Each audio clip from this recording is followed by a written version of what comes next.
Hi, this is Summer Todd. I'm doing an interview today for John Clark. I've done two myself, and now I'm going to discuss some things with my son. He can introduce himself, and he'll start talking about his earliest paranormal experiences. Yes, this is Austin. I'm from a small town in southwest Ohio called Middletown, and I grew up in a town not too far from here called Somerville, and I'm here today to discuss paranormal experiences throughout my life, starting with the earliest that I can remember and how they've led up to today. Okay, what's one of the earliest things that you can kind of start with, Austin? Well, the earliest paranormal experience I can remember was around the time I was about 3 years old. Now, around that time, you had just enrolled me in preschool at the YMCA down in Hamilton. And for those of you who don't know, when you walk into the YMCA in there, they got a swimming pool. And the smell of chlorine just, it hits you in the face when you walk in the door. Now, I remember at this time in my life, I was learning how to read. I was learning my shapes and colors. The only TV I had exposure to was really Barney and Sesame Street. You know, I was just a normal 3-year-old. But the first time I went into this YMCA, I walked through the door, and I was hit with that smell of chlorine, and I was like, that smells like chlorine gas that they used in the war. Mm-hmm.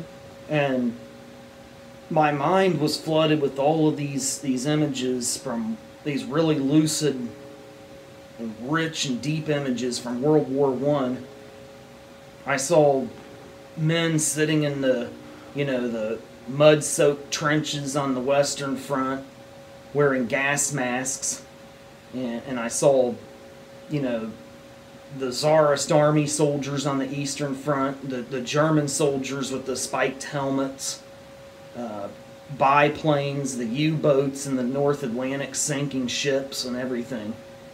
And so I was flooded with all these images of World War I.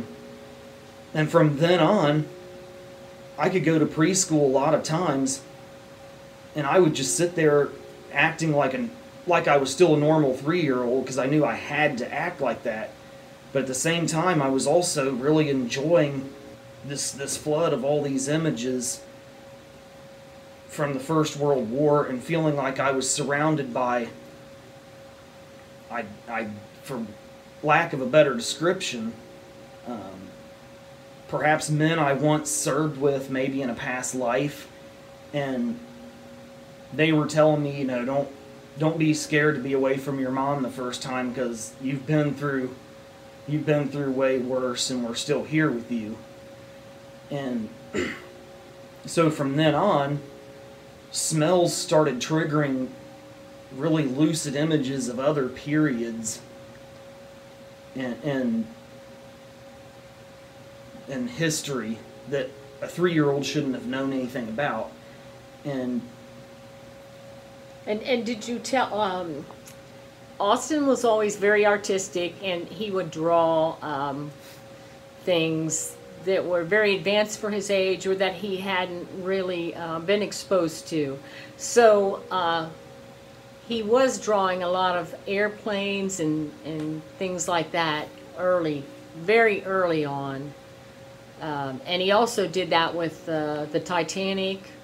What else? Was there some other things that you drew? I'm trying to think. The airplanes, though, were especially interesting, now that you've described that.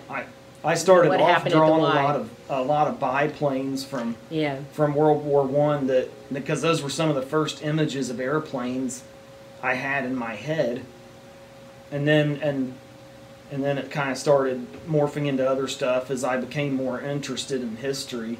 Right. And I mean, the Titanic was something I don't know that if you believe in reincarnation, I just think that maybe Austin did read about it and maybe saw some pictures, but I know the biplanes and all that stuff. No, I never exposed him to that, and neither had his dad or anyone around him. So that's very interesting. Now, the next episode I can remember was probably around the time I was maybe 4 or 5. We used to have campfires and stuff out at the old house we had just moved into. Now, this is the house my mom talked about having been haunted, and believe me, it was haunted. I could do an entire interview just about that house in and of itself. But the next big episode I can remember, and again, this one was set off by smell. We would have campfires out there. We'd go out camping in our front yard in the summer and stuff, and you could smell the campfire smoke. And when we would have these campfires, sometimes I would feel the presence of Indian spirits all around me. And it felt like these were the Indians who used to live on the land that our house was on. And then some of them also felt like they were the spirits of perhaps Indians who had lived with me in a past life, maybe if I was reincarnated from one. So it was like I felt their spirits around me along with the spirits of the World War I soldiers. And then I also started to have a lot of really lucid images of World War II and the Cold War. And the interesting thing about World War II, the images were as lucid as the ones I saw surrounding World War I, but they didn't feel as direct to me, because it felt more like I had participated directly in World War I. Whereas the images from World War II was like I was alive for it, but maybe I was too old to actually be a part of it. I was just around when it happened. Yeah. And then the images with the Indians was, like I said, a mixture of the Indians that lived on the land where our house was built, along with ones that were spirit guides of mine, perhaps from a past life when I may have been an Indian. Back to that, my last interview with John, I talked about the land that this house was on, and we had a pool, an above-ground pool built there, and I just walked out. They had dug, they put the sand and stuff there, so I walked out around the pool, and there was an arrowhead. I mean, just a perfect, you still have it, arrowhead. So I think there were Indians around that area, of course. So it's interesting that Austin was picking up on that. Yeah, I was drawn to really look in the fields around there. I found a lot of artifacts. Yeah. So, and it kind of feels like they helped me find some of those things. Right. As well, and the arrowhead I found was right behind our house in our yard. I mean, you have, like Austin would go for days and weeks looking for, artifacts, and here I just walked out there and there it was. So, yeah. But I feel like there was definitely a lot of spirits in our house, not just one. So Austin could tell you about some of that, but yeah. The house we lived in was also a Quaker homestead that was built back in the very early 1800s. And I guess during the pre-Civil War and the Civil War years, it was part of the Underground Railroad. And on and off, I would occasionally feel the presence of a lot of runaway slaves and stuff around there. And I almost got the impression that they were the spirits of slaves who had fled, via the Underground Railroad. They had stayed in that house. Some of them had liked the land it was on, and they never really left it. And did you tell him? Austin had a big bedroom, which he kind of turned into a music studio because he plays music. So tell him about that little it's like it was. I thought it was a closet, but it. I don't. I think it maybe was something to do with the Underground Railroad. But you can tell them about that. There was like a door. I wouldn't really say a door, but there was like a cutout in the wall that was screwed into the studs, and it was about this high maybe, and about maybe this wide. Yeah, and the so size of a dog house, maybe, but the wider maybe. And you could remove this panel, and there was a room inside of it that looked kind of like an old abandoned attic, where they still had the studs from the ceiling and stuff, but they hadn't plastered them over and stuff. It just looked like an old abandoned attic. Yeah, we never really could figure out why that was there. It was it went over our dining room. Yeah, so it was strange. So it's almost like that experience that I had at the YMCA when I was 3 years old. It set off this it opened up the floodgates for just this flood of really lucid images from the First and Second World Wars, the Cold War, and then it was like spirits who were haunting this house that we lived in, and the land that used to be on were also attracted to that. Right. And then they fed onto that. They fed into that when I would smell the smoke from campfires that we would have out there in the summer.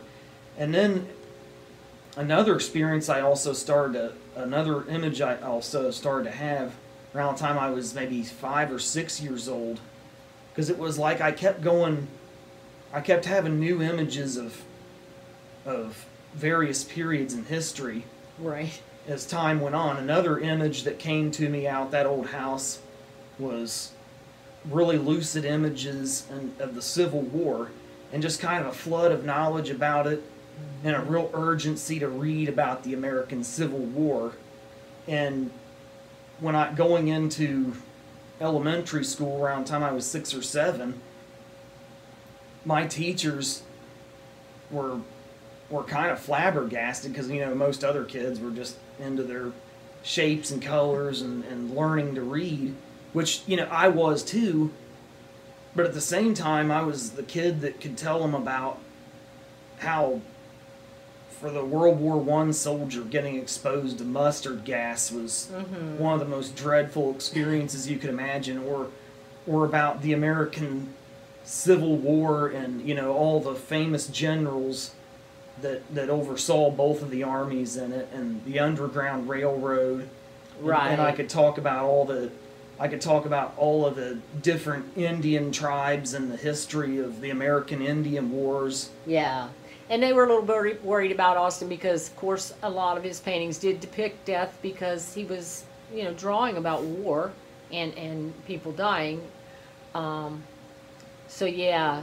And then he was particularly interested in Lincoln, and then we found out that Lincoln was maybe related to us because he was married to Mary Todd, and Austin's dad, my husband, was Marty Todd, and he's from Kentucky. So we thought that Mary was related to us, like a distant relative somehow. And actually, what was really odd, this is very odd, Austin talked a lot about Lincoln, and then he had a son, and his name was Robert Todd Lincoln. So when we had Austin, we named him his middle name after my father, and his name's Austin Robert Todd. So, Robert Todd Lincoln, of course. So I was looking it up one night, and this is really odd. Austin was born about 6/15 on July 25th, 1986, and Robert Todd Lincoln died on July. Well, they said July 26th, but the very first article I read about it said they actually thought it was July 25th, sometime between 6 and 7, and the old-time doctors kind of knew the time of death, but they didn't find him till July 26th. So I thought that was just strange, thinking about Austin and the birthday, what's the likelihood? And year was what? When did Robert Todd Lincoln die? It was the same. It was 1926. 1926. So I was always, it just was scary. It was kind of freaky. And so that ties in pretty well with some of the images that I started to have of the Civil War around the time I was 6 or 7. That kind of seemed to spin off of, the other images I described earlier from the World Wars and what have you. It kind of made sense when I started reading about Robert Todd Lincoln, because he was actually an officer in the Union the Union Army during the American Civil War, who I may have been distantly related to, who died on my birthday.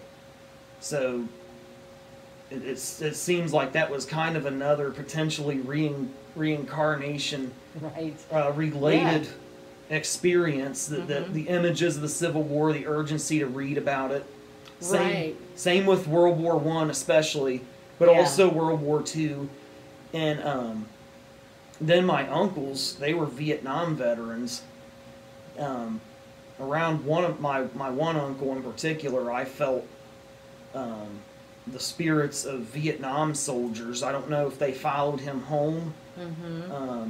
And my grandfather from World War II, the same thing. As when I was a kid, there was just, it felt like there was perhaps the spirits of World War II soldiers around him. Now, he served in the Pacific Theater, so it was a mixture of, seemingly a mixture of Americans, the spirits of American soldiers, and Japanese soldiers.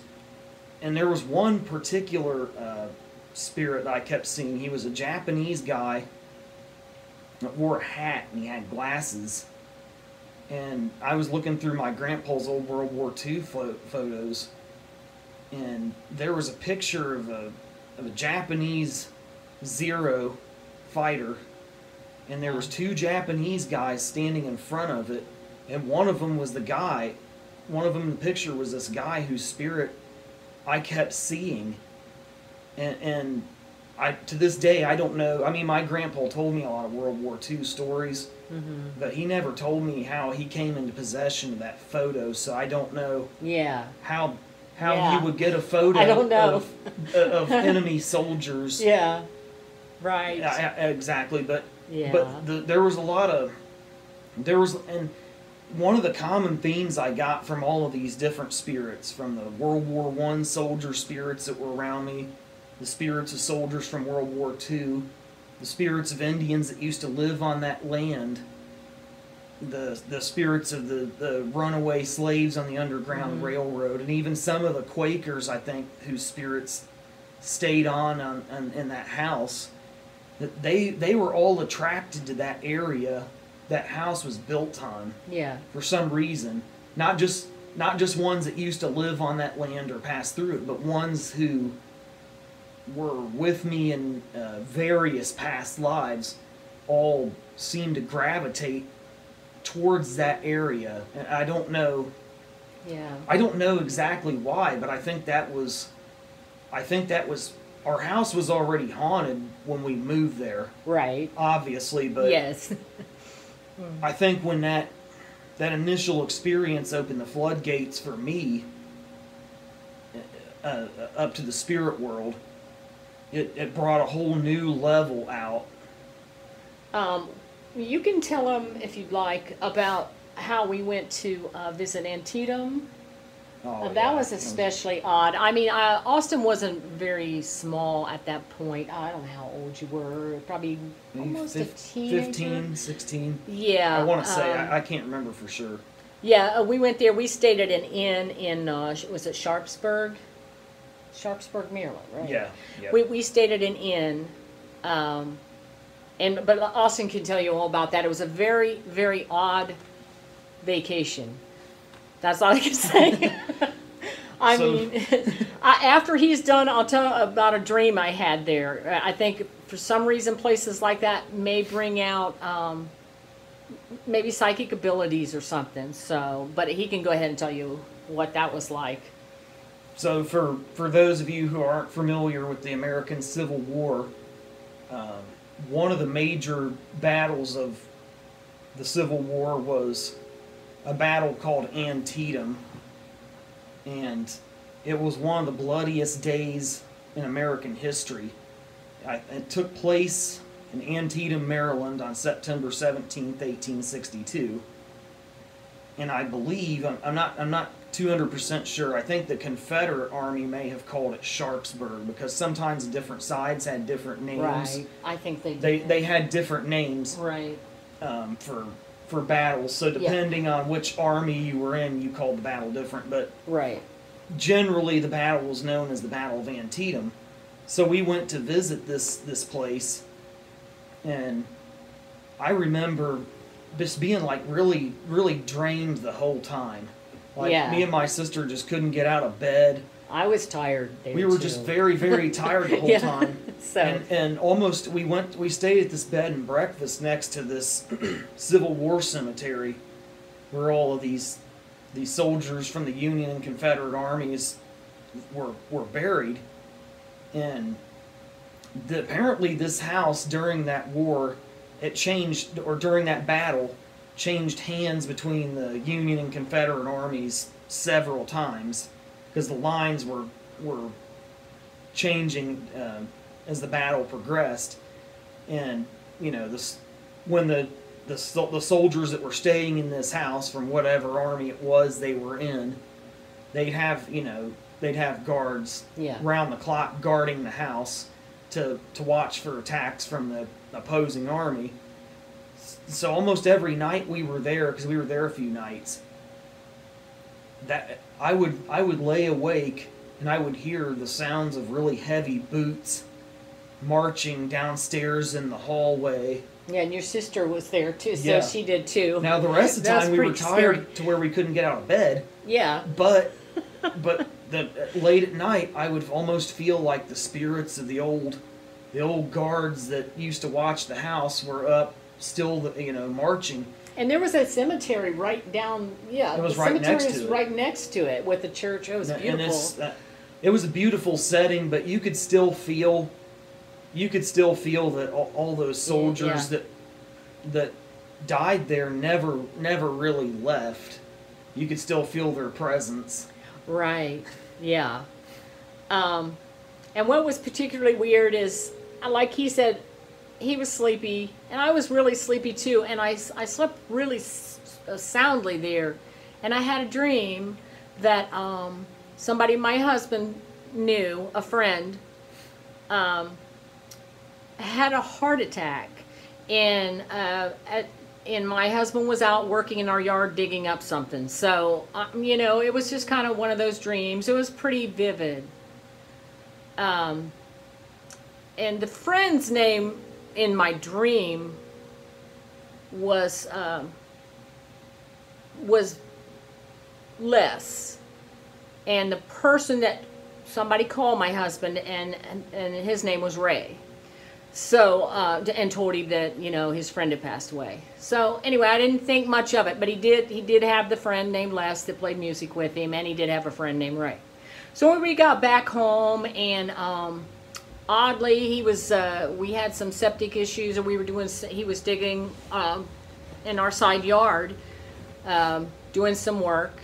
And I came home one day from work, and my husband said, he didn't say Ray. That was the one thing that was different. He said, my friend Bill called me and said, my friend Les died today, and they think he had a heart attack. And I'm like, you've got to be kidding me, because I remember the dream I had in Maryland at the inn.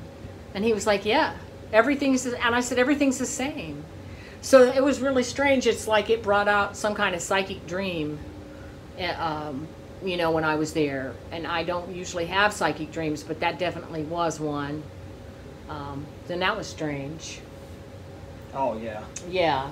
And my daughter, she has psychic dreams. His sister, she kind of suppresses it, but she has them quite frequently. But I really hadn't at that point. So I think places like Antietam and like the land our house was built on, they become like these big portals for maybe, yeah, that attract spirits from all I don't different know. time periods. And maybe you're more what I guess you have a psychic dream or an event because you're more aware when you're in those places. You Yeah. think? Yeah, Yeah. I don't know. I don't know exactly what could have happened on the land our house was built on to make it such a spiritually charged place. I don't know if it's because I it think was there's a lot next- of different families living there, a lot of different people. it was next maybe. to it was next to a creek, so there was. I think when the first settlers arrived there, that land had already been cleared out by Indian tribes that had lived there for thousands and thousands of years. So there was, there was already thousands of years of history from them. And you can find it if you walk around out in the fields and take Right. the time. And then the settlers, like you said, lived there for a couple hundred years. They had the Underground Railroad. Yeah. So They were in West Oakton there. and then I guess there was a lot of spirits attached to me from various past lives, and that experience at the YMCA opened, like I said earlier, the floodgates for me to be able to see all these spirits from past lives, and I was opened up to the spirit world, and so it charged that place yeah. even further. Yeah, but I also think. think that you have the ability, as you got older, the ability to maybe keep some of the bad spirits out. Yeah. You had that energy. Yeah, I learned So, as around the time I was about 7 or 8 years old, all the really lucid images of the World War I, the World War II,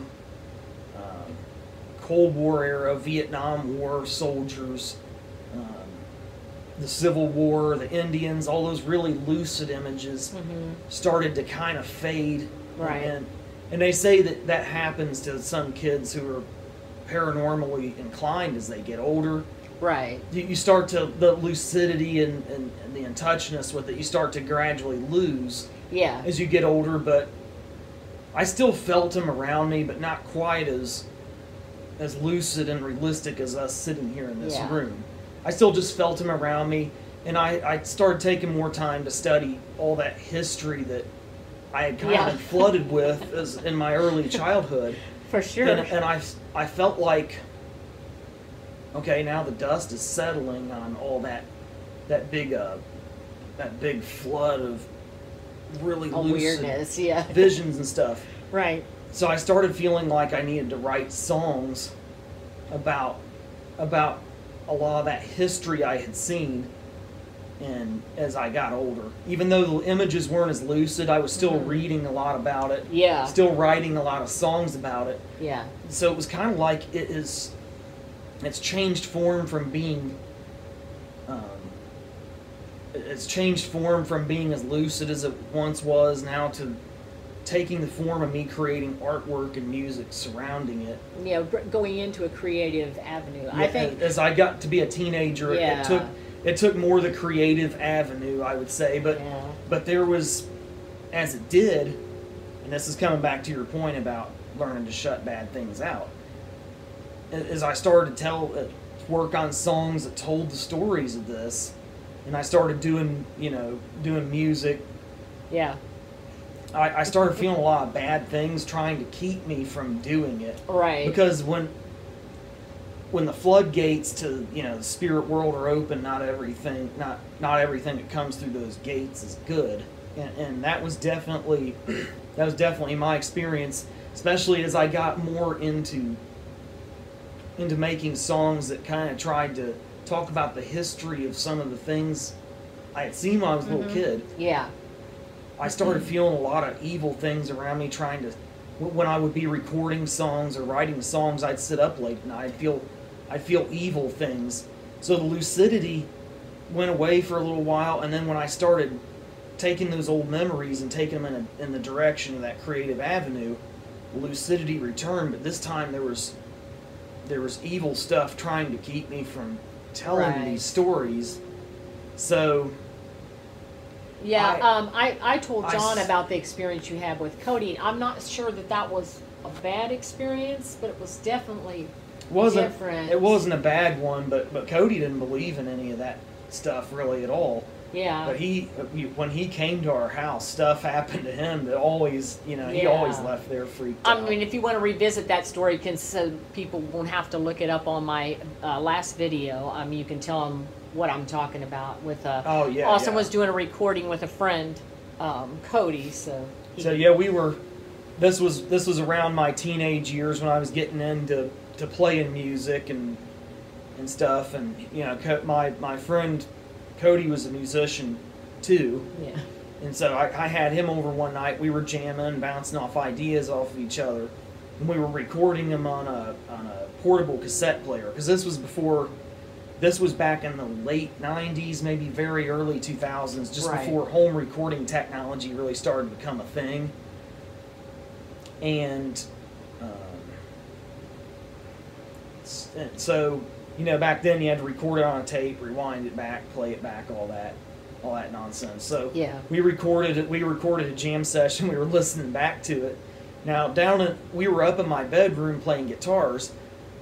There was a keyboard down in the parlor room, which was where they used to have funerals in our old house back in the the 1800s, maybe very early 1900s. Right. There was a keyboard down there, and in the recording we heard a keyboard in the background,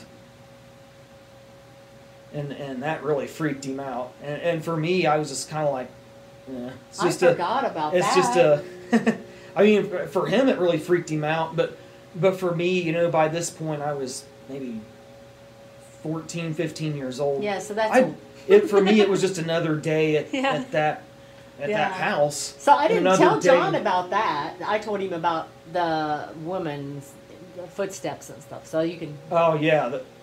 A couple years later, when home recording technology started to take off, I was recording sound effects for a lot of my songs that I was going to use in them, and I picked up footsteps in one of them that sounded like a woman in high heels walking across a wood floor. Right. Or at least that's the image I got in my head when I listened back to it. Right. And my cousin, he also was into recording a little bit. He got recording equipment around that same time. He would share ideas he had with me. He picked up a lot of gunshots and stuff in his recordings. Oh, I didn't know that. Yeah, he picked up a couple things that sounded like gunshots.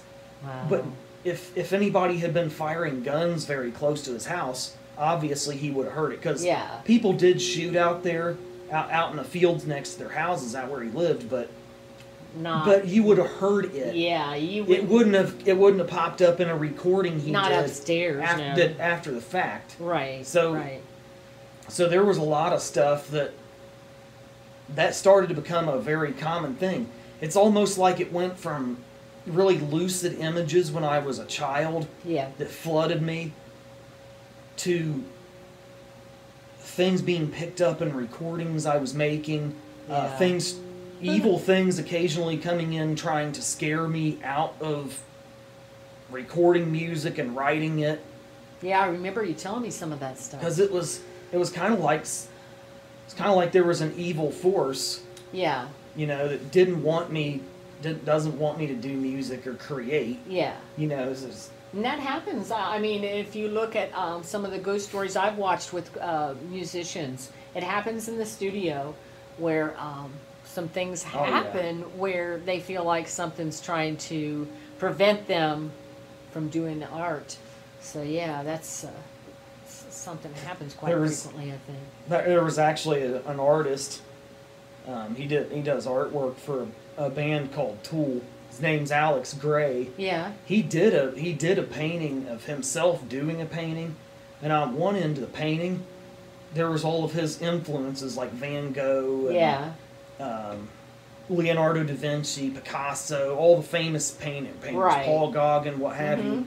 They were influencing him and cheering him on and giving him ideas, kind of working through him. Right. But then on the other end of the painting, there was all these evil forces that were trying to poison his mind and get him into doing drugs and going hanging out with bad people. And but that's because you know what music does, and we've talked about this. Music is about bringing people together, and it doesn't matter what their culture is, what their color. It's diversity, and I always feel like that's something that demons or the devil or whatever it doesn't like evil. So evil forces. Yeah, or Satan, for those of you who believe. Right. They want us to. They want the people, the human soul, divided among itself. Right, and music is the one of the things that you see so many different types of people playing together. I mean, from different backgrounds,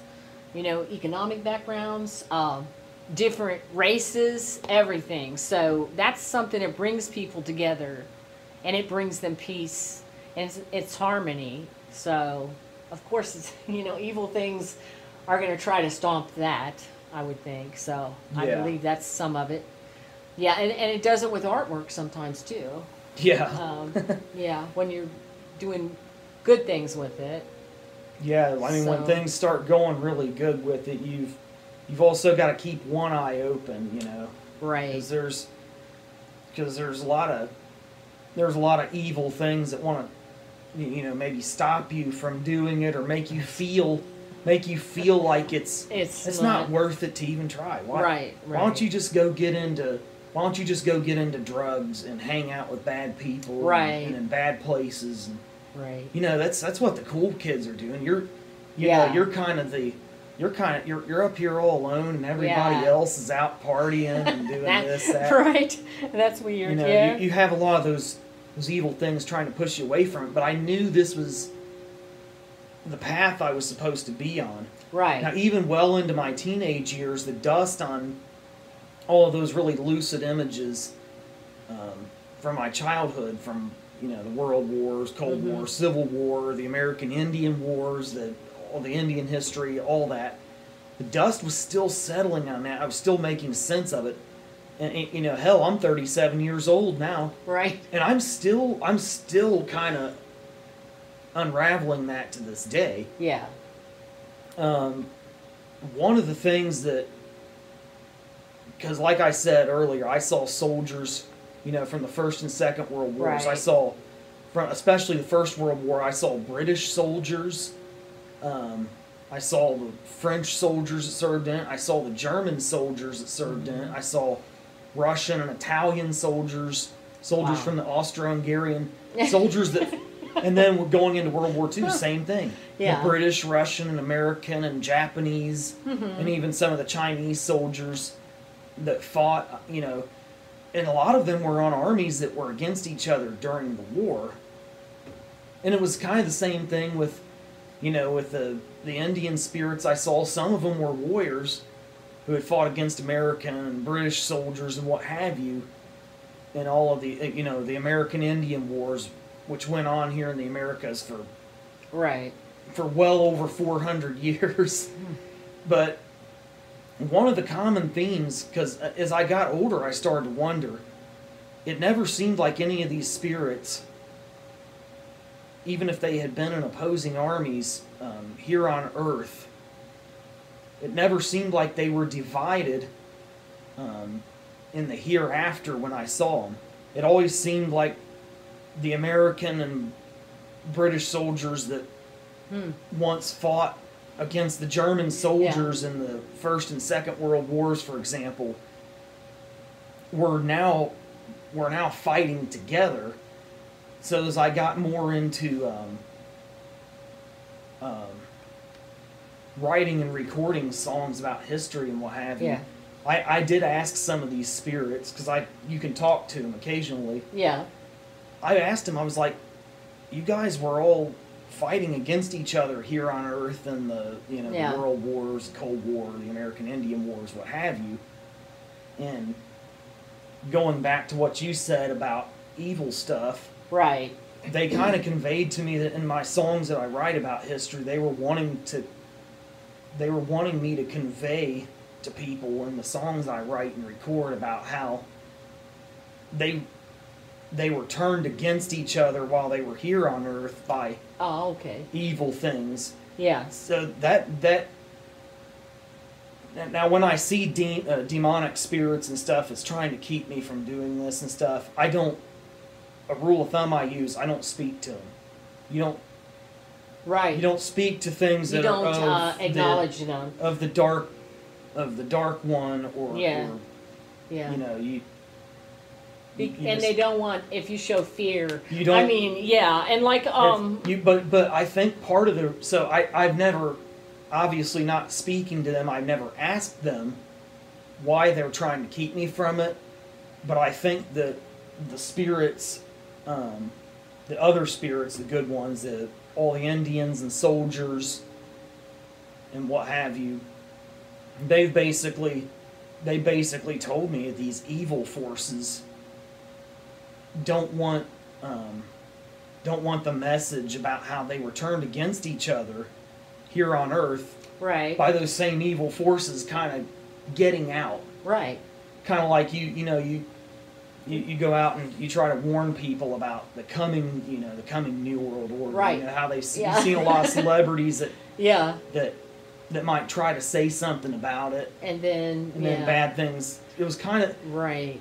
it's kind of that. It's kind of like they're trying to keep me from saying, hey, these people weren't really as divided as it may have appeared. They were turned against each other by a lot of very evil forces, and Just like things are today, if you look around. you know that You know. well, yeah, the evil powers that be. Right.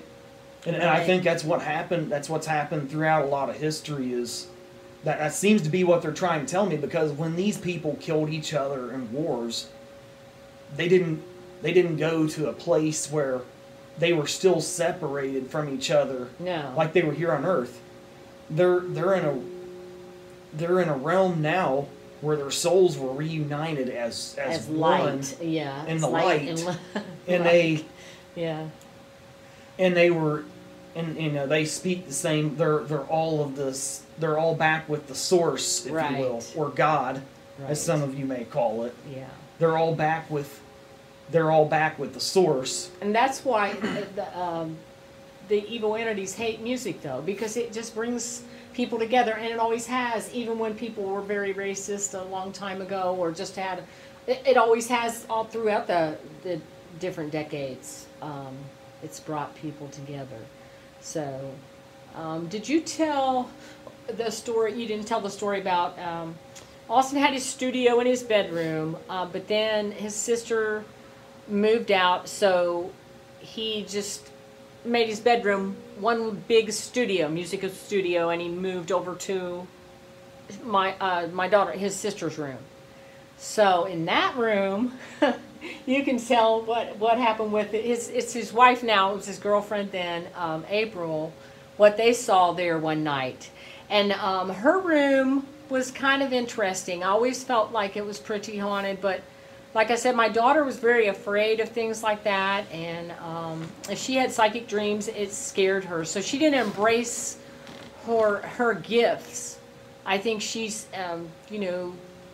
been a little more resistant about them, and She's fearful. But she's for as long as I can remember, she's always been very scared of a lot of that stuff. But she's very, very intense person, and I think she's very psychic, but she doesn't want to be. I don't know. But I don't know how she is as much so with that, now. Yeah. But for as long as I can remember, she's always been a lot more scared, Right. scared of it, and kind of really wouldn't talk about. Whereas me, I was just like, Yeah, you have to. I think you need to. I tried to get her to open up a little more, and I embraced it, because actually, the idea of knowing that there's not really any such thing as death, and that we are all one, that's something that is actually integral to humanity growing spiritually. Right. I've learned that over time as I've talked to my various spirit guides and angels, and I began to seek God, because when those evil things tried to stop me, I began to seek God, or the source, as some may call it, something else, and spiritual. that helped me a lot, and a lot of those spirits, they're with God now. Yeah. They're Yeah. reunited, even if they fought against each other here on Earth. Right. They're reunited, so they're trying to help those evil things, keep those evil things from doing some of the same things they did in the past. Even though they're seeming Even though to come back. Well, even though yeah, they're right now. Even though Yeah. you look at the things going on in the world today, they're still operating, but not at the level that they would like to be. Right. At least yet. Yet. I mean, that's a scary thing. If they're trying to take over completely. Right.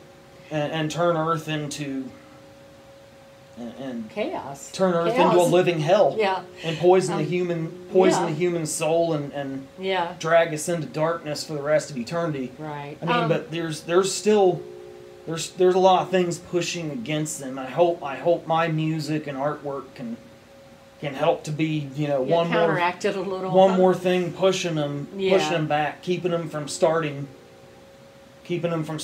wars and all other manner of evil things. Maybe my music will help some troubled kid pick up an instrument and keep him from getting into drugs. Right. And there was a number of times in my life when those things did manage to draw me and other people kind of down the wrong road. Yeah, I mean... So they came kind of close to... Yeah, I mean, especially hanging out with your cousin who ended up having a drug overdose, so... But I was going back to Chantel, my daughter. I mean, I think mothers have that telepathy with their kids. I've had it with Austin a few times. But with her, it's pretty strong. Like one day I kept trying to call her and their phone was busy. And then finally she gets a hold of me and she says, "Why was your phone busy?" And I said, "I was trying to call you." But and another time, and I think Austin remembers this, we had the pool. We were all just out floating around relaxing. And I was thinking to myself something about her boyfriend at the time. I thought, why was he not at a certain place with her the night before?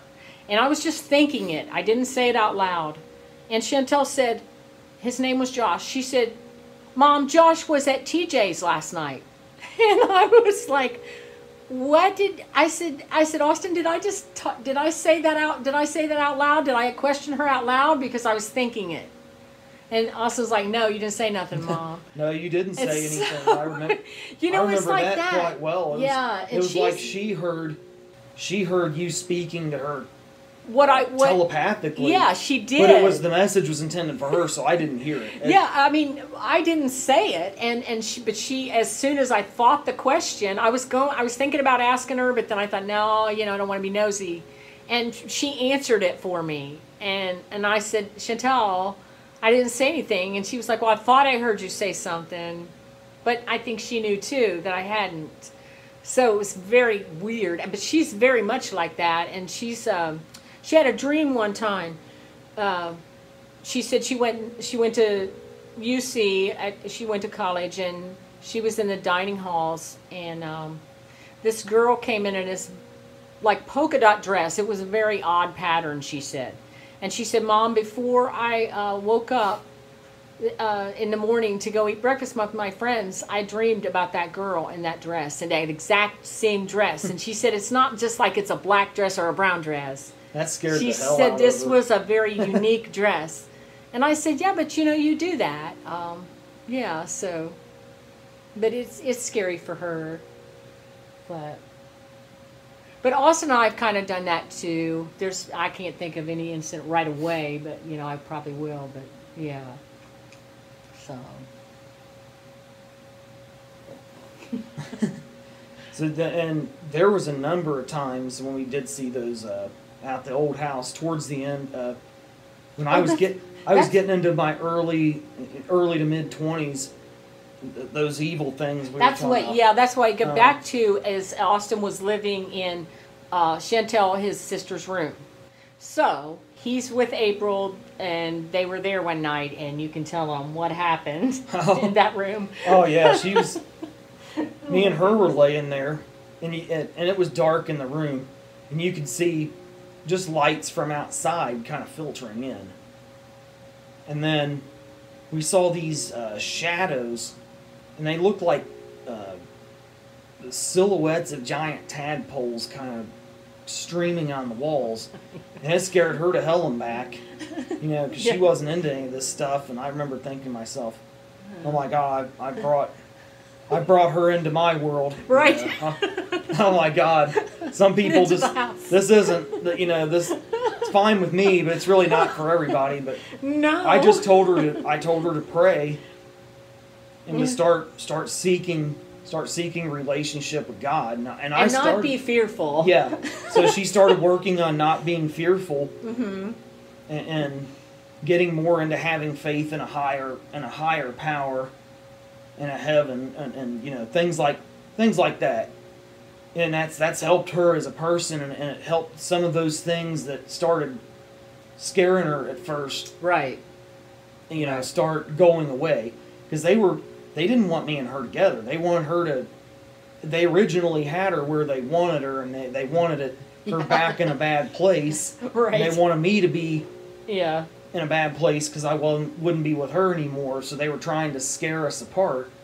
And then the top hat man also showed up to her when she went down to the kitchen one night. But yeah, she started realizing that by this time she was starting to realize not to fear him. So a little bit, she was getting better. It's pretty hard not to be fearful of that. Yeah, it took a lot for her, but she worked with not being so fearful. So ultimately, it didn't succeed in scaring her off like I think that it wanted to. Right. It appeared to me, and obviously, the first time I saw it, it scared me. But then I started praying more, meditating more on God, and heaven. I think I'm the first one. And it became scared and started to back off as a result of those things. I think I'm the first one that saw it, right? And what was weird about that time is I think something was preventing you from seeing it, so maybe to divide us, to see if you believed it. We were walking our dogs down the road, and I saw the top hat man in our neighbor's yard. And I was trying to tell Austin, and I was like nudging him, and he was like, stop, I'm looking at something in the sky. And there was like a light. It looked like there was like a lightning bolt coming out of the sky, but it was in very slow motion. I was trying to tell whether it was a plane kind of coming out from behind a cloud, because planes fly over there sometimes. So I don't know if that's what it was. I don't know. It was very dark, and I mean, he would have seen it if he hadn't been looking at whatever this was in the sky, which I really didn't see because I was looking at this top hat man. They were building a house next door, and there was an outdoor light on, and there's two things of dirt, and they were putting in maybe I think it was a gas tank or something. And when I looked over there, I saw it. I saw it standing there. And like I said, if he had looked when I tried to get him to, but something was maybe trying to prevent him from it. But then later on, he did see it. I saw much later without me. I was walking out by myself at night past the same area, and that's when I saw it. Yeah. It scared me at very first, but then I stopped and started praying. It has a very evil, intense feel, doesn't it? It's straight, yeah. Whatever, and there's a lot of theories, for those of you who are familiar with the top hat man as to where, he actually comes from or what have you. But at any rate, some say it's a demonic spirit, some say it's a wraith. Some say it's the devil himself. Well, they even say it's an aliens, which is I thought used to think was pretty silly, but when we talk about this, him seeing something in the sky, well, I have no idea. At any rate, it's something from hell itself, or a very hellish dimension of some sort. Yeah, but what's funny is I've read a lot about it, and there's a few incidences where it's a good thing. Like two little girls were out, and it was getting ready to storm, and their dad was like, "Come back!" And they ran on down the street, and there was a tree there, and they saw it. They saw it, so that scared them. They turned back around. As soon as they turned back around, the limb came down off of that tree. So they think it saved their life. So, I mean, sometimes it's not bad. So I'm not sure. And you know, when people die, some people say they've seen it, but they're not scared. So I don't know if that's a good thing or a bad thing. I mean, I don't think all the dark entities are bad, but I know the one I saw was, because I could feel it. The top hat man that yeah, we saw it. That you and me and April I mean, saw. It was very scary. Yeah, you could feel it. Yeah. The top hat man that me, you, and April saw was demonic or something. It was a malevolent entity of some sort. I don't didn't know. Feel good for days after I saw it. Yeah, I don't know exactly what that thing is, but getting back to what you were talking earlier about my cousin dying from a drug overdose. Mm-hmm. You know, going into my mid to late 20s, you know. Yeah. And, you know, like a lot of other kids, I partied, you know, with my older cousin and what have you. And for years it wasn't a problem, but as time went on, he started getting into heroin. Right. And, yeah, you know, I didn't realize he was getting hooked, so I was hanging out with him in a lot of bad places around a lot of really bad people. Right. And I always felt like there was something kind of evil going on, but I kind of shut it out because I didn't want to acknowledge that he could be, you know, this could be the end of him. Yeah. And I think that you have some guardian angels around you because some of the places, happened, some of the places I've been and some of the stuff I was doing back then, I should be dead or sitting in prison. Well, There's and so too, many times. One time he got really sick, and he called me, and I knew they were doing drugs. So I said,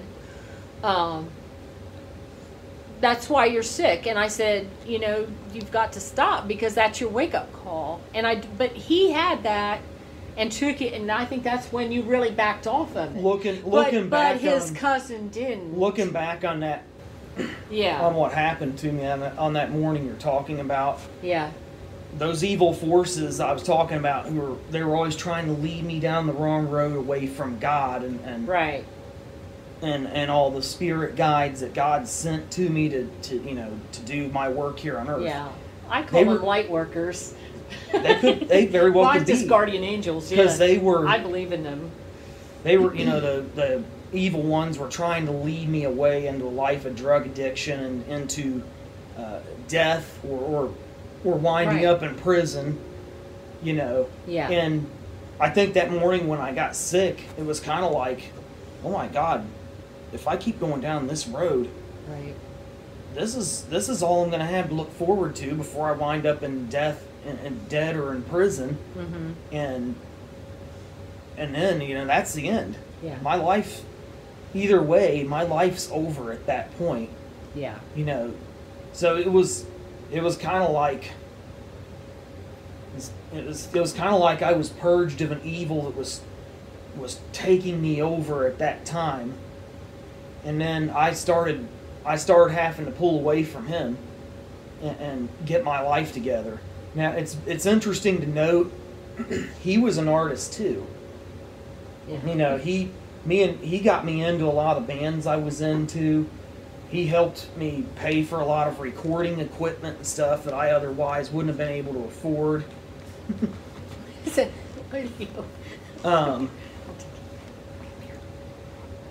Go on. Me and him bounced song ideas off of each other, but mainly he was into painting. That was his, kind of like I'm into music and that's my main thing. His main thing was painting, and he was doing a few paintings that were gonna tie in with my songs. He managed to finish a few of them, but he just kept going down that wrong road. For whatever reason, he hated the path he was on, but he couldn't break out of it. I got a wake-up call and for reasons I don't understand, he didn't. Yeah. I don't know why. I mean, but he managed to leave us with a lot of great paintings, and he managed to help leave me. He managed to help leave me with a lot of music equipment that I need to do what I'm doing today. So I mean, he just couldn't win the battle against his demons here on Earth. Unfortunate as that is, and I don't hold that against him, because I'd be, like I said, I would be dead or in prison if I hadn't gotten.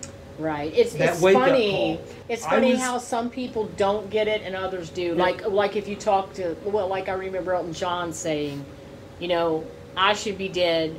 A lot of my friends died, but I never did. So, it just, maybe you just have, there's things that you're put here to do on Earth, and something comes around. And I don't know what the principle is around guardian angels and stuff.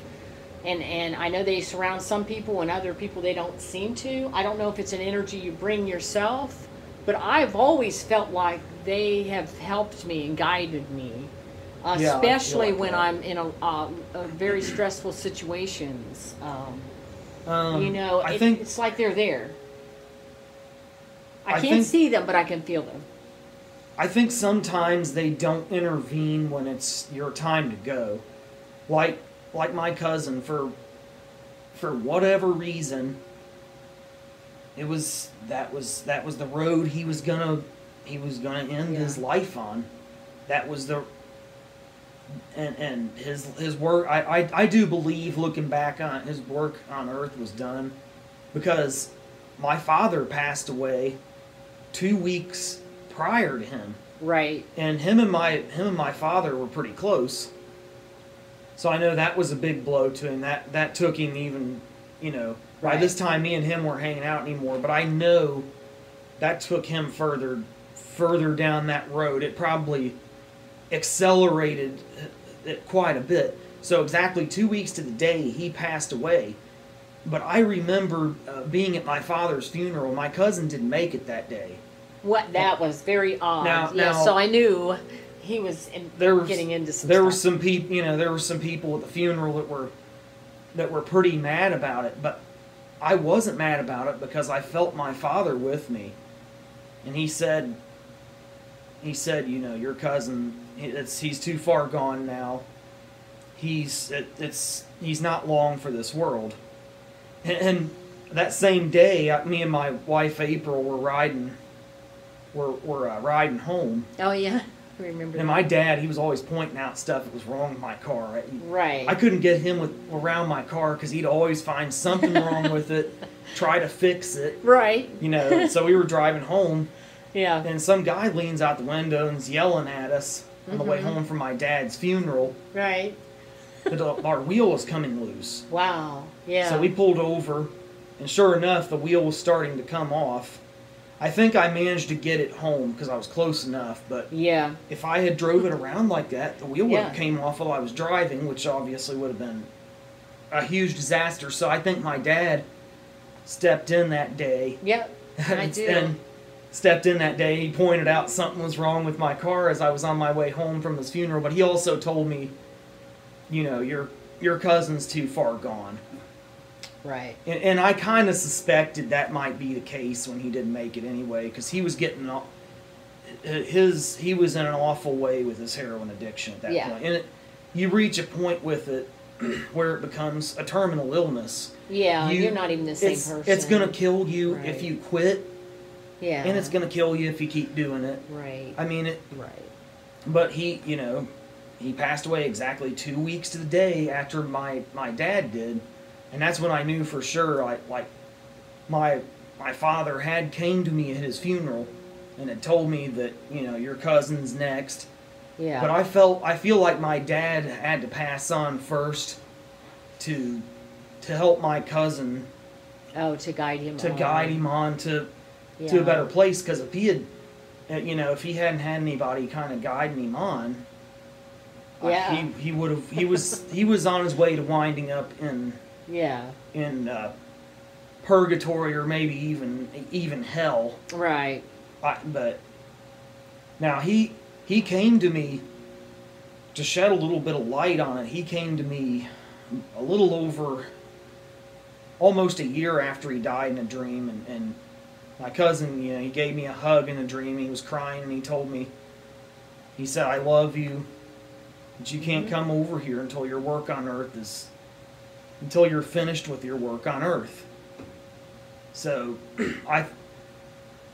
I think his guardian angels were kept from intervening on him. He had to live the life he had to live the way he had to live it. It doesn't mean he was a bad person or went to hell. Right. It was something he had to experience. It was how his life had to end. Right. I mean, right. I would much rather him be here with me, listening to all my newest music and doing paintings, to go with them, and me bouncing, me doing artwork to me and him bouncing artwork ideas like we did, in tandem with each other. But that wasn't. Yeah. I guess that wasn't what God had in mind. Right. They say, don't lean on your own understanding. Yeah. Back to we should probably wrap it up pretty soon here, but thinking about his cousin, there's a story that goes back when he was much younger. Sam played on a softball team. My brother was a coach, and there was a little boy who was in a train accident and passed away on the team. The very last game they played, I believe. And Sam would always, he told us the story that the little boy was telling all of his teammates that he was seeing angels a few days before he got killed. They were like thinking he was goofy, It was just weird. It's just one of those weird things, so nobody paid much attention to him. But then he was in this terrible accident, and the little boy died. However, his father was a doctor, and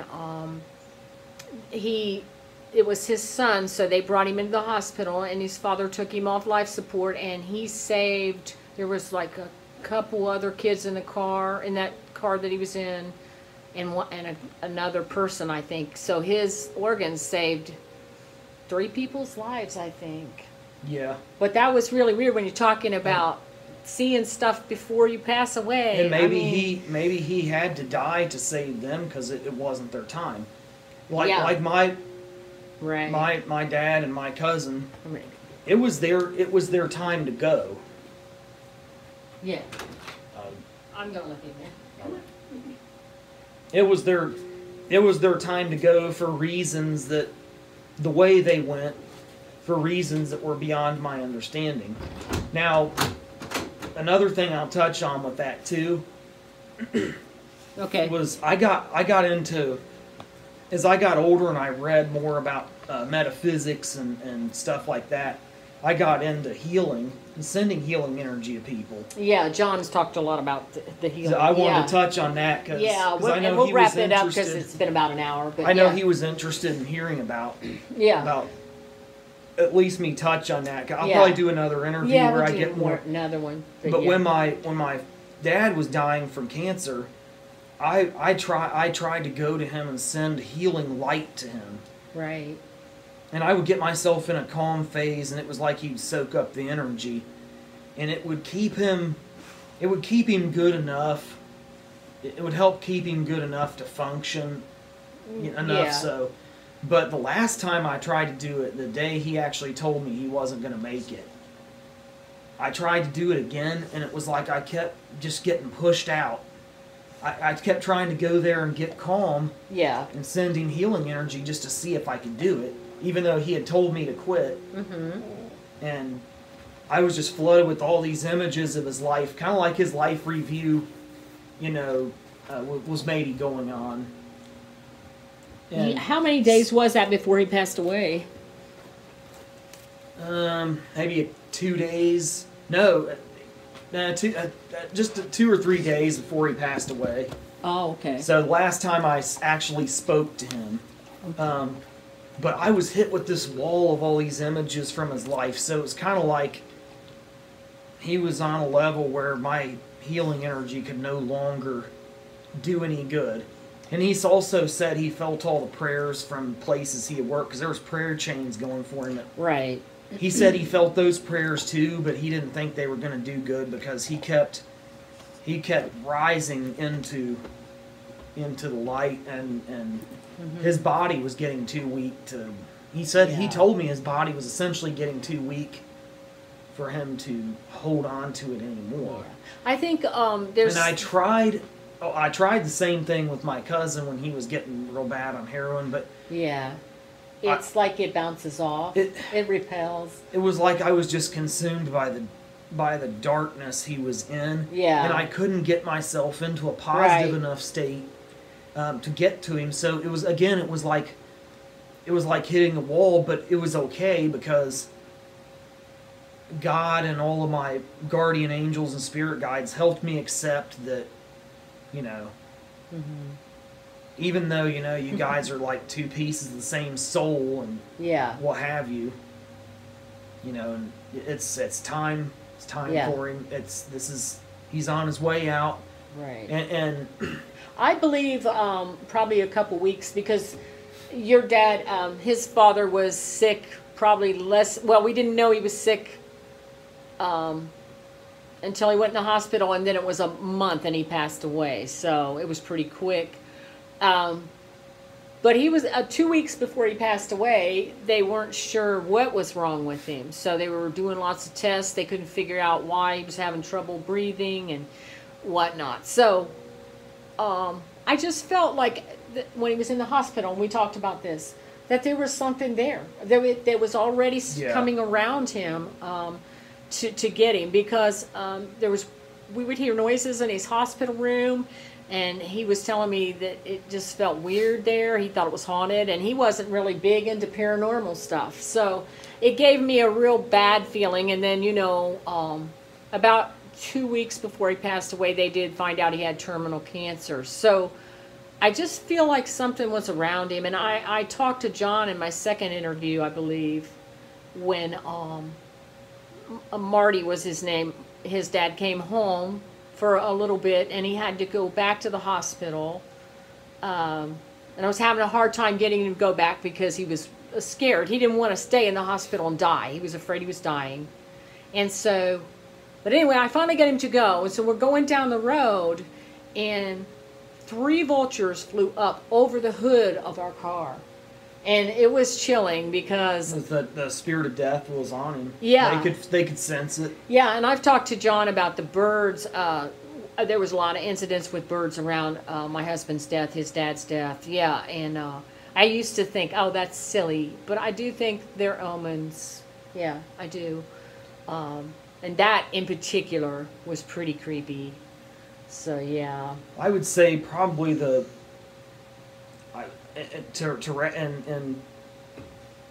wrap this up, I would probably say the most important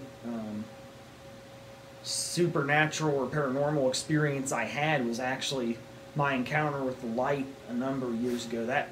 That helped me deal with a lot of the evil things that try to assail me. Yeah. And it helped me deal with my cousin and my father's deaths. Right. Helped me be at peace with their passing and understanding it was their time, even though obviously it's not what I would have chosen. Yeah. Even for a second, but it helped me be able to accept it and live with it. Mm-hmm. So I was, like I said earlier, when those evil things started closing in, trying to take me away from off the path of being an artist and a musician, and trying to speak to people with the messages I'm talking about it. Right. I started seeking God a lot, and I knew all these spirit guides I talked about earlier were with God. They always told me they were with God. So I started seeking God through prayer, and very intense meditation. I started reading the Bible a lot, and finding a lot of truth in that as time went on. Right, because when you were raised in a church, I wasn't raised in a religious family. I had nothing. We were spiritual. Not that we don't believe in it, but yeah, nothing opposed to it. Nothing organized. But I remember one night I was meditating and I fell into this state where I was surrounded by all these demons that I was talking about earlier, but something was keeping them away from me and off of me because they wanted to assail me and just, just drag me down into the pit.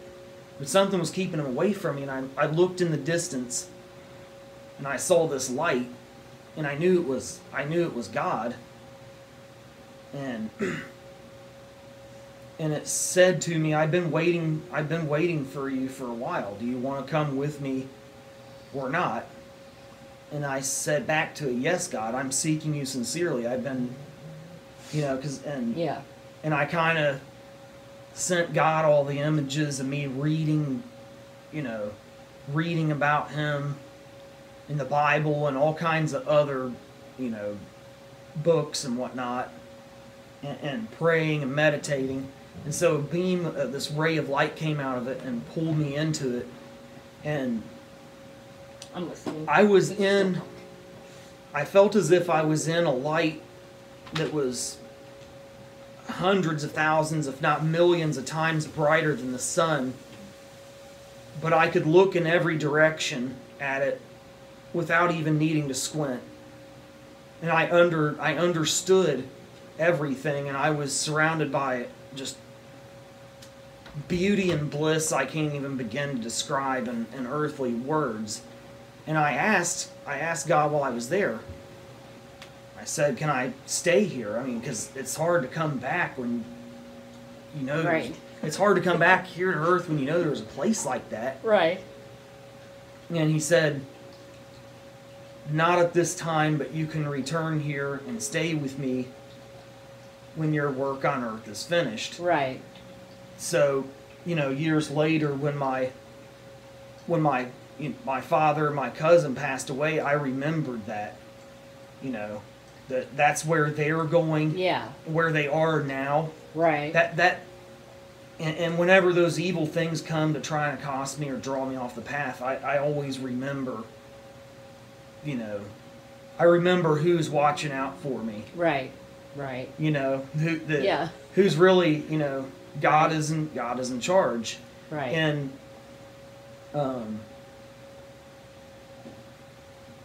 and I remember why I'm here on earth doing what I'm doing.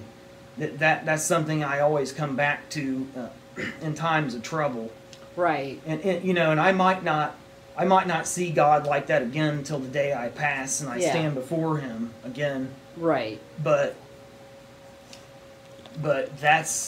hopefully that's enough, to get me through the rest of my life and finish my work. It probably should be. Well, I guess we better wrap it up. It's been about an hour, maybe a little bit over an hour. So, so we'll probably do some more interviews with John. So. I got a lot. I can talk more to talk about. So. Yeah, our haunted house alone that we lived in all those years. Like I said earlier, the haunted house I grew up in and of itself, I could do a whole interview. Yeah, I mean, how long did you live there? You lived there as long as I did. Almost 30 years, yeah. A month shy of 30 years. Almost 30 years. Yeah, but you moved out about, a year before I did? Yeah. Yeah. So. Yeah, I lived there almost 30 years. Okay, well, we'll wrap it up now. It's been good. Yep. God bless. Bye.